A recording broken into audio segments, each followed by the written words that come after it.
రెడ్డి చాలా ఎక్కువ తక్కువ మాట్లాడండి, ఇవాళ కూడా ఎక్కువ మాట్లాడండి, ఏదో ఎవరినో కొడతారు విడతారు అది అని చాలా పిచ్చి కామెంట్స్ చేసిండు.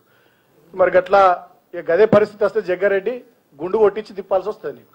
నువ్వు గట్లనే ఎక్కువ తక్కువ మాట్లాడి ఏదో డ్రామాలు చేసినావు అనుకో, గుండు కొట్టించి తిప్పాల్సి వస్తుంది హైదరాబాద్లో.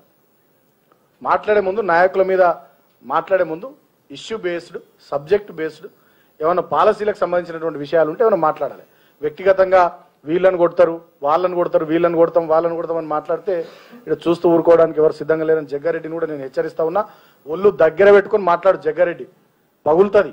చాలా సీరియస్గా చెప్తా ఉన్నాం. నిన్న కూడా చాలా ఎక్కువ మాట్లాడినావు, ఈ రోజు కూడా ప్రెస్ మీట్లో చాలా ఎక్కువ మాట్లాడినావు, మా ముఖ్య నాయకుని ఉద్దేశించి చాలా ఎక్కువగా మాట్లాడినావు. గుండు కొట్టించి ఊరేగిస్తాం హైదరాబాద్లో, ఒళ్ళు దగ్గర పెట్టుకో. కేసీఆర్ తట్టుకోలేకపోయిండు జగ్గారెడ్డి యొక్క వార్నింగ్లకు. బాల్కా సుమార్ నా లెక్కలో ఒక బచ్చాగాడు, ఒక పిల్లగాడు. జగ్గారెడ్డి జోలికి వస్తే హైదరాబాద్ లో నడి వీధిలో బట్టలిప్పి కొట్టే పరిస్థితి వస్తుంది బాల్కా సుమన్ని. నేను ఒకటే చెప్తున్నా, బాల్కా సుమన్ నీవు ఈ మధ్యలో ఛాలెంజ్లు చేయడం కాదు, నీకు నిజంగా నువ్వు మొగోడివైతే నీవన్న మాట నిలబెట్టుకునే శక్తి నీకుంటే నువ్వు నా దగ్గరకు వచ్చి గొండు గుట్టిస్తే నువ్వు మొగోనివి.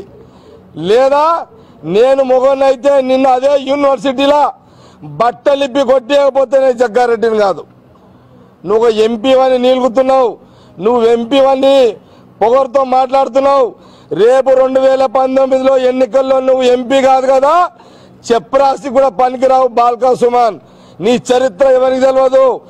తెలంగాణ మహా ఉద్యమ సమయంలో నీవు తెలంగాణ పేరు మీద 2-3 విద్యార్థులను బలి తీసుకొని కేసీఆర్ దగ్గర మార్కులు కొట్టి ఎంపీ సీటీ తీసుకొని ఎంపీ అయినవు.